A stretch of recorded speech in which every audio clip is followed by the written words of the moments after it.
everybody, welcome to episode 15.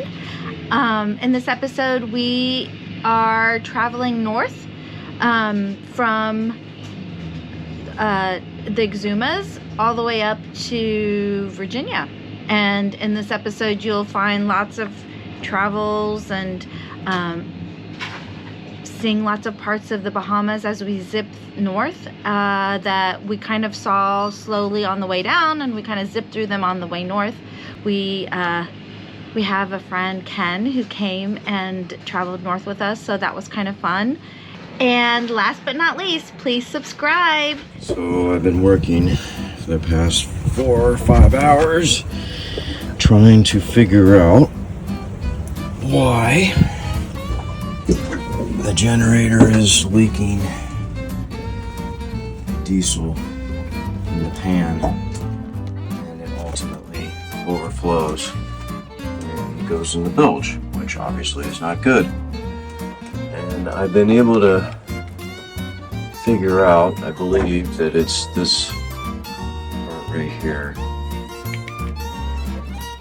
And I've tried to tighten it down, but it must have some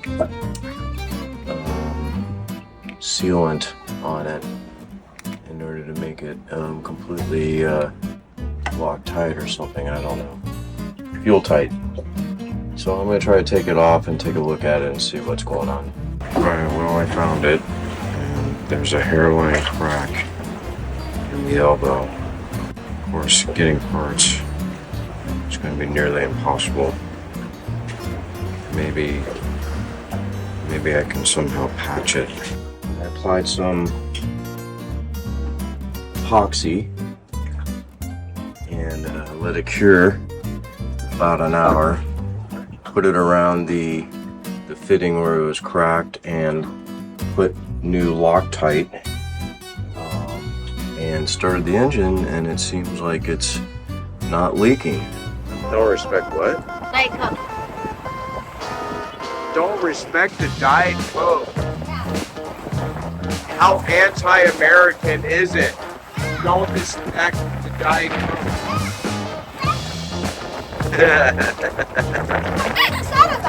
Dude, it's really wavy in here. Yeah. Oh yeah. I'm not even going very far. Dude, I'm not happy right now. Dude, what do you want me to do? You want me to go fast or slow? I don't know. I haven't decided what the best. You just like bitching about it. Yeah. Yeah. It's Mike's problem that we are not wet. Do something. Do something. Oh, gotta do something. We'll get out of here in a second. Yeah, it's fun. Dude, you just gotta laugh at it. Hey, Shree. Here we are at Georgetown. Heading out tomorrow. Yeah. Until next year. You fell in the water and I lost a shoe. your mascara is all over your eyes. Yeah, it's sad. And we lost a shoe. Lost a shoe. And she asked me to go get it, and I said no fucking way. Yeah. It's not that clear down there. It's not clear. No. David would go get it. David found your hanger. Oh, shit. Lost another shoe. Okay, this is done. It's just an excuse to go buy new shoes, dude. It's just an excuse to buy new shoes. Those other shoes that you lost were not $80. Don't give me. But those are. Yeah, whatever. Left Georgetown today, on their way up to where? Black Point. Black Point. Hopefully gonna do some laundry. And get Jennifer out, and we're making a good 6 to 7 knots in 10 to 12. Morning at Black Point.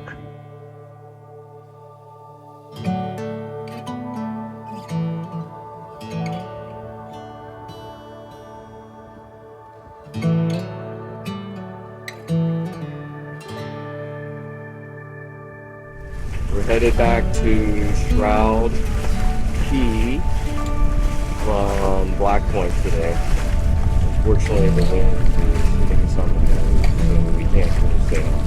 We're on the boat.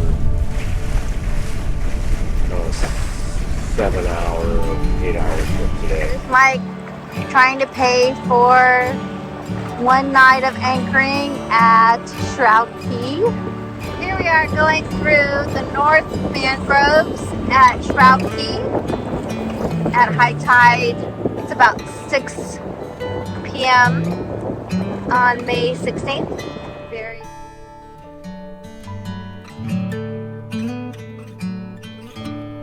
Coming right for you, Shreen. It's literally coming right for you. Do you? Do you see it, Shreen? Look at how brave Shreen is. The moment before she loses her stomach. We're like at a zoo. We're like at a zoo. The land and sea zoo. It's still over there. I don't have anything to feed him, Shreen. Except you. I'm gonna feed him you. Here we are at Old Fort Bay. This boat right here, Sea Lion. I think we saw this boat in the BVI 3 years ago, if I'm not mistaken. And there's a big old Catamaran shoe. I think this is a resort. I think we can ask permission to pass through, but I need to call them, I guess. Coming into Little Harbor Cay. We'll sail up from Nassau this morning.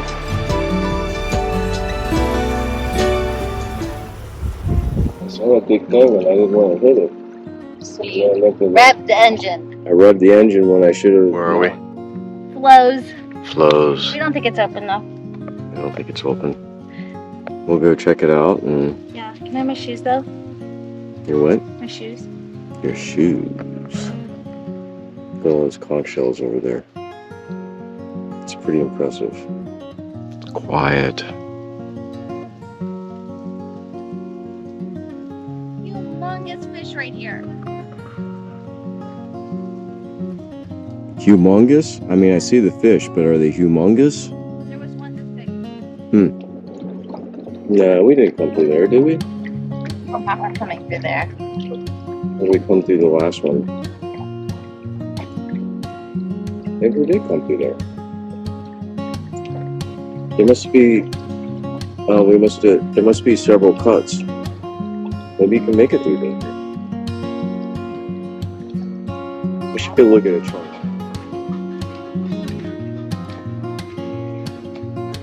Say hi. Hi. Take 2 of flows. Couple dinghies. I think Chester came back. I think that's his skiff over there. And we have some other people coming in here. Let's go to the dinghy dock. They don't need to go to the dinghy dock. They're going to go to the bigger dock. That's a fish hanging out. Oh, look at this. Look at all the conch. Crazy.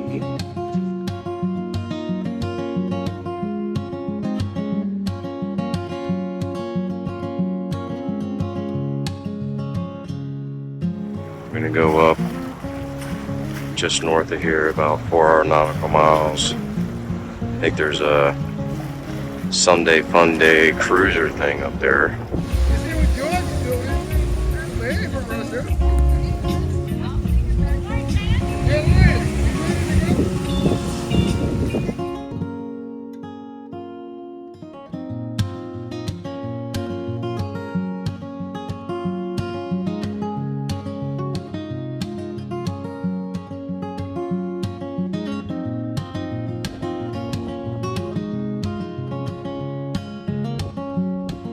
Alright, we're leaving the backside of Alding Key, and we're gonna head up to Great Harbor Cay today and get ready for our passage over to Freeport. High tide right now, and there's a sunken sailboat out here. That's a bad day. Alright, this sailboat up here, we've been told, got sunk this year. I guess apparently there's a very thin layer of sand over rock around out in this area, and you can actually think that you're anchored pretty well when in fact you're not. And so he ended up drifting in and was hitting some rocks, and I guess he moved unsuccessfully and did the same thing, and then eventually he got washed up on the rocks and he pulled his boat, and there we are. Looks like the seas are calm today. Not very much wind. I don't think we're going to get to sail today. The wind's coming out of the north-ish, which is exactly where we're headed. So, motoring it is. There's Royal Caribbean's key that they bought at the top of Stirrup Key. I think they call it Coco Key now.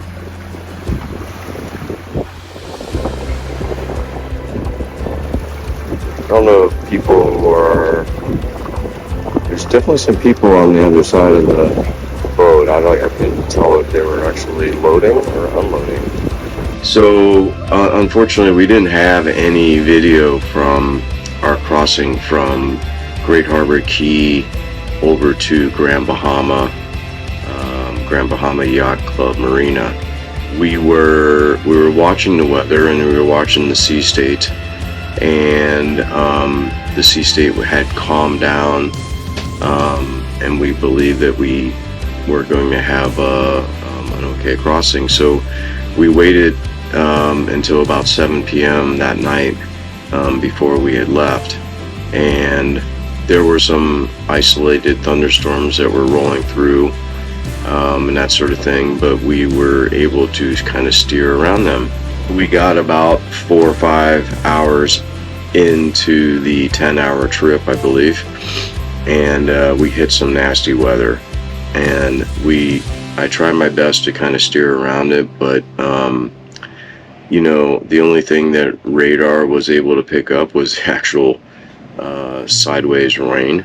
It didn't see anything else, so I had really no direction of where the sail was and how it was moving or anything, so we just had to proceed on. We were motor sailing, and I had the intuition to take down the jib and furl it up, and right after I did that, the winds piped up to over 40 knots, and stayed there for quite some time actually. And so we had kind of planned it so that we would get there at dawn and be able to get into the marina at dawn. The wind coming from behind us, even under bare poles, I mean, we were flying. We were going 8 knots or something, even with the motors turned way down. We had waves breaking over the beam of the boat, and lightning like I had never ever seen. If I were looking at it from afar, I would have thought it was pretty darn cool, but being underneath it, it was quite scary. So we just proceeded on, and at some point we got a lightning strike that seemed like it was legitimately right above us. You know, the flash and the crack were just near instantaneous, and immediately after that we lost our wind instruments. I don't think we took a lightning strike to the boat, because I believe much more equipment probably would have been damaged, and it must have just been really high E fields generated by the lightning strike that kind of blew out the electronics and the wind instrument. At least that's what I'm suspecting. And then we also hit some weather going up from St. Augustine, heading north. We had a great sail for the first day or so, and then once we got in the stream, we had far worse sea state than we had seen and predict wind and that were predicted. We were bearing the bow. On occasion, we had a wave that broke, that came up as high as our solar arch. Amazing stuff, and kind of came into the cockpit. Sailing north was quite eventful this time around, and we show all kinds of pictures of us being in secluded bays and beautiful turquoise water and all that kind of stuff, but there is quite a bit of weather when you're living on a boat. I think if I learned something from that exercise, the Cape has units of joules per kilogram, so it's a measurement of instability in the atmosphere or the likelihood of potentially generating storms. The Cape was relatively high. Leaving Great Harbor Cay was in the 1400s, maybe 1800s, that sort of thing. And so when we were looking on the satellite radar at the weather, we were looking at the storm cells and we're like, oh yeah, sure, we can. We'll just skirt right around them. I think the error in my thinking was that when the Cape is high and there's a lot of instability in the atmosphere, storms can start up out of anywhere, and that was the fallacy, I think, of my thinking. So Mike was telling you the story about that horrible storm from Great Harbor Cay to Freeport, and I wanted to add my 2 cents of what happened. Just like Mike said, he wanted us to leave at 7 p.m. in the evening so we'd get there at 6 or 7 a.m. in the morning. And the weather wasn't great, and we kept missing day after day after day because of the storms. And so there was this short 10 to 15 hour window that we thought we could make it to Freeport with no issues. So because it was an overnight sail, I went to sleep around 7:30 p.m. after we got going, so I could take the overnight shift. And I woke up at 9:30 and the whole boat was shaking, like really, really bad.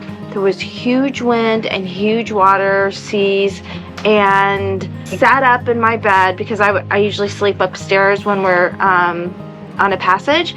And I looked at Mike in the eyes and he was terrified. I have never seen my husband scared sailing ever. And he was terrified. And I said, what is going on? And he was telling me about the lightning storm and how we have huge water and huge waves and huge wind. And I looked over at the nav station and the wind was like 35 knots, 38 knots, 40 knots, 42 knots. And it wasn't just the high wind, it was all of it. The sea state was so bad. There was an electric storm everywhere in the sky. It was happening so often that it lit up the sky like it was daylight. Like you could just always see out in front of you. So I laid my head down and at the nav station just started praying. I didn't know what else to do. We had already turned the motors all the way down. The sails were down, and we were going so fast between the sea state and the wind. And we had no control of our speed. We mostly had control over our direction. We were trying to escape the bundles of red on the radar that looked like storm activity. But we were really in the center of the eye of the storm. I mean, it was hundreds of miles in either direction and we couldn't get out of it. So I laid my head down, I started praying, and I said, God, please, please, please, get rid of the wind, like calm the wind down. And I was really scared about the wind. So I just said, God, please, please, please get rid of the wind. And I kid you not, I sit up after my prayer, I put my head up, and we had an electric strike around us, and whoop, the wind instrument went out. And I started laughing so hard because it was my mom's birthday that we were doing this passage. And I thought to myself, Susu had the wind instruments disappear because she probably was like, you don't need to see how high the wind's going. You're fine. I'll take care of you. And I just started laughing so hard that the wind instruments were gone. And definitely, you know, a shout out to my mom who protected our anxiety through the whole storm. And also, one other incident that happened right after that, there was a cruise ship right behind us. And we didn't have any wind instruments, and we didn't know what else electrically was broken.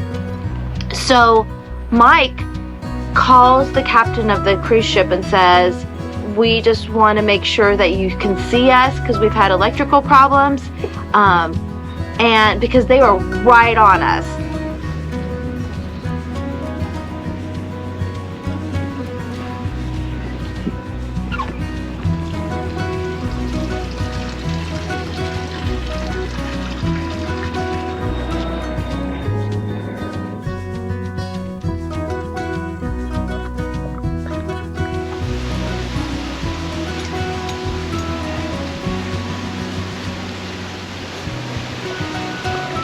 I think there was I think that tree was right there, and I think somebody came in completely like. But there's fireworks over there. Somebody completely bit the dust, man. This club was probably happening someday. I wonder if it was like a hurricane or something, and then it just fell into disrepair, you know? Couldn't afford to fix it.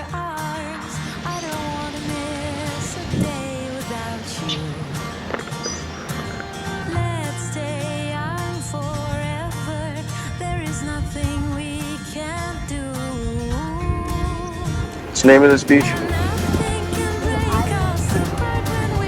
T-I... T-A-I-N-O. Tiano?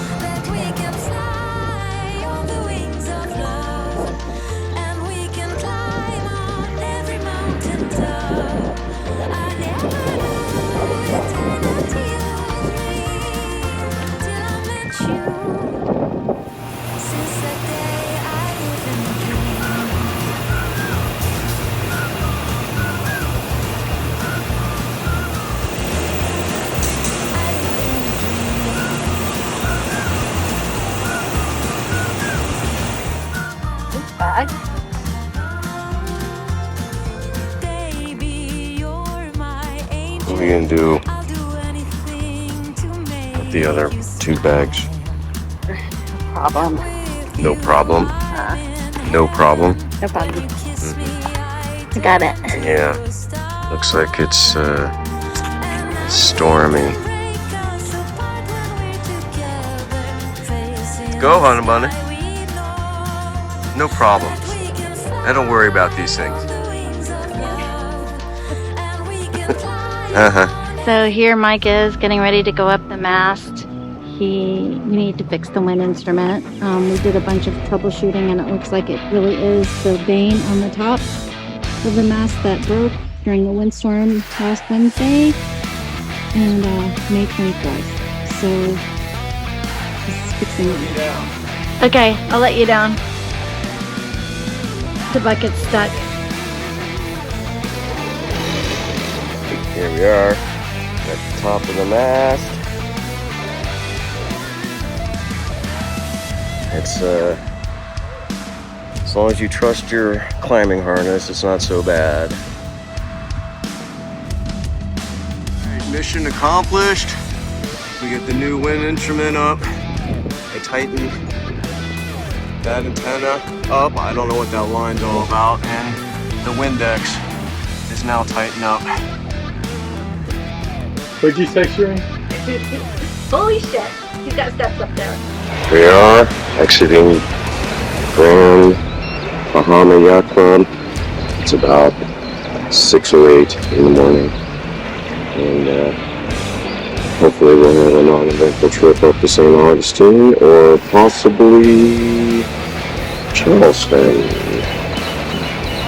We get a 34 the next front comes down the coast. Really? To the right, starboard.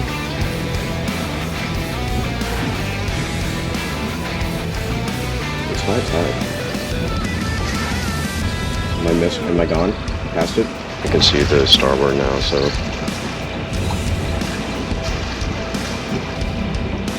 Yeah.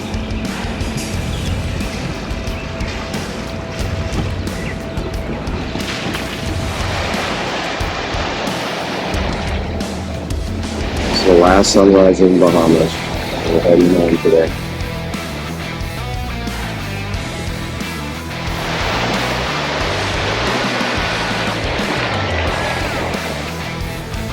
There's Settlement Point over there.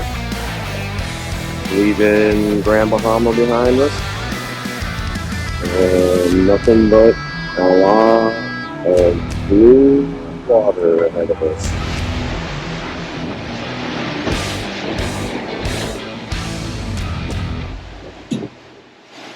We left Grand Bahama basically 24 hours ago.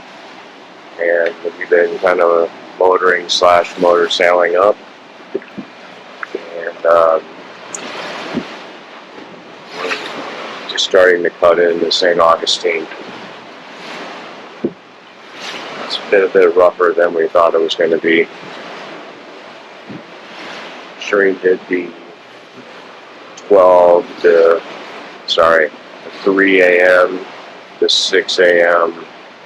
shift, and Ken did the 12 to 3, and I did the 9 to 12, and now it's mine again. Got a little bit of a storm cell up there. Hopefully we'll make it around it. Sun's coming up. Everything's kind of a Charlie Foxtrot after the walk. Stuff everywhere. 3 knots of current pushing us up through the Gulf Stream. Alrighty, it is 7:03 p.m. We're about 14 miles out from the entrance to St. Augustine. Kind of motor sailing. Doing 6.5 over the ground. 6 in the current. Looks like somebody's current's pushing us along a little bit. A little rocky and rolly.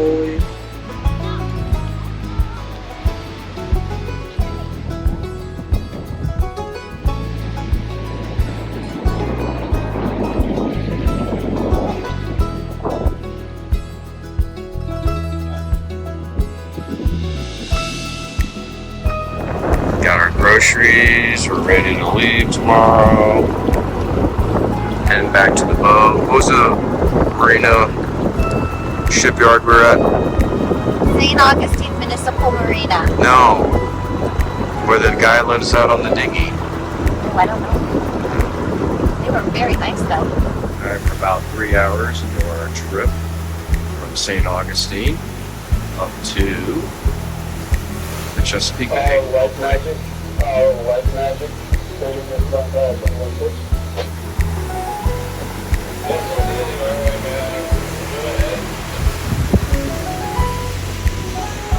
Making about 7.6 over ground, 8. Heading out to the Gulf Stream. Nice little military ship, destroyer, passing in front of us. Dark, not on AIS.